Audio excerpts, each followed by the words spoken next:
Video games. Your child wants to play them, and you don't know the first thing about them. Don't fret, you're not alone. All over the country, parents just like you find themselves in the same bind. Well, pull up a chair, sit back, and let me, video game journalist Jason Fanelli, be your guide to the world of video games. Okay, so now that we've gotten the rating system out of the way and you're ready to take the plunge, the first order of business is figuring out which console to buy for your child. Do you go handheld or on television? Which one has the best games for your kids, etc., etc., etc.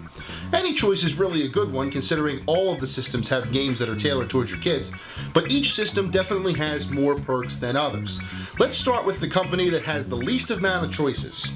Well, they only have one. Microsoft's Xbox 360 is a gaming juggernaut.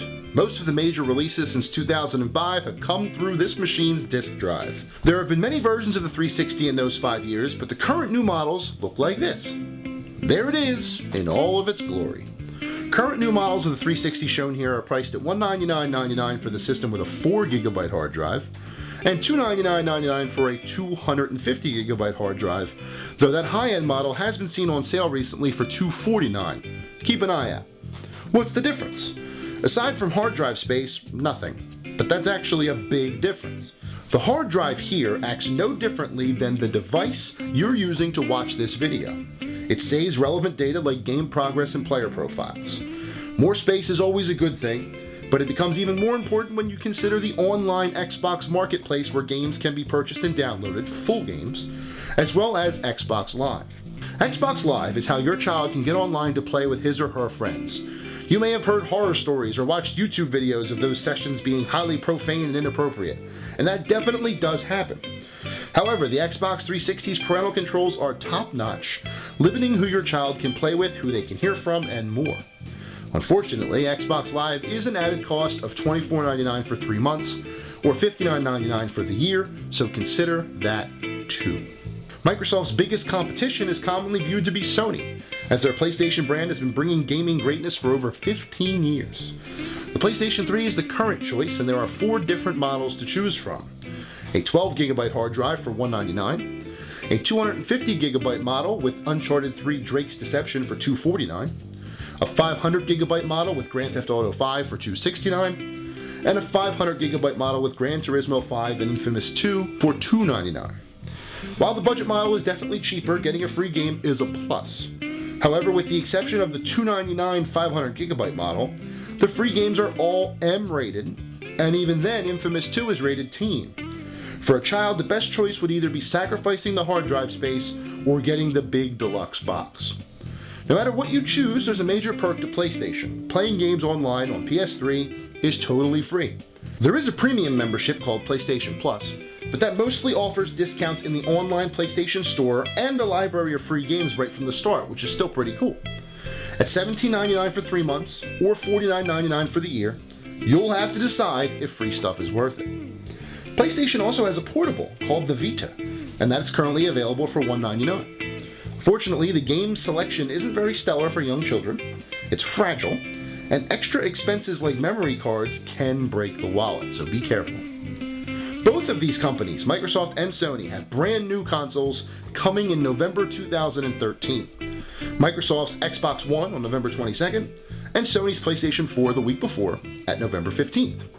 With them come a slew of new launch games and hefty price tags, $499 for the Xbox One, and $399 for the PS4. Most of the games coming at launch are teen and above, and of those, a good amount will also be available on 360 and PS3. It may be worth waiting on these if your child is just starting out.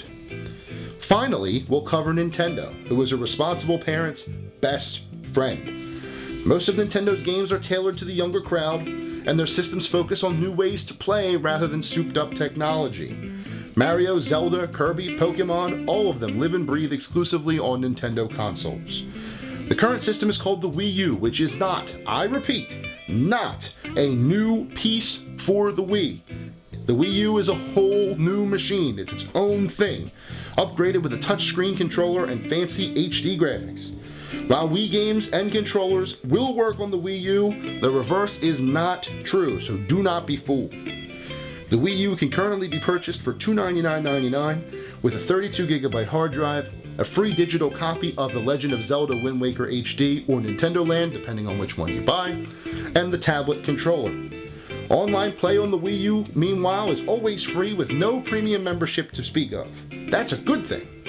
Also, the online Nintendo eShop has a great selection of downloadable games, including classic Nintendo games from yesteryear. Nothing wrong with teaching the kids the classics, right? Nintendo's handheld selections are a bit more confusing. First came the Nintendo DS, which uses two screens, one with touch capabilities via stylus. Then came the 3DS, which was the same but now with no glasses needed 3D visual technology, and the 3DS XL, or as I like to call it, the large print 3DS. The DS is all but phased out, so the 3DS and 3DS XL are the current offerings, priced at $169 and $199 respectively. Luckily, they can play every game for the 3DS and the original DS, so no games are missed. However, you may have concerns about the 3D effects on the system messing with your child's vision, and while they can easily be turned off, they can just as easily be turned back on. However, Nintendo does have an upcoming solution. Starting October the 12th, they will be offering a new device called the Nintendo 2DS. This has all of the functions of the 3DS, but with two omissions. No hinge, which means it cannot fold, and more importantly, no 3D capability. That way your child can play all of the newest and best 3DS games coming soon, or ever, without having to worry about the 3D visuals giving him or her headaches, or messing with their vision. Best of all, it's releasing at a price point of $129.99. No possible 3D damage, and $40 cheaper? That's a win-win. So that's it. The three main console creators and their upcoming wares. There's a lot to consider, especially what games you're going to buy on those consoles. Next time I'll be covering all of the games for the holiday 2013, including games that have come out throughout the entirety of the year. If you're planning on jumping on board the video game train, it's definitely one you're going to want to watch. Remember, responsible gaming is good gaming. Thanks for watching. See you next time.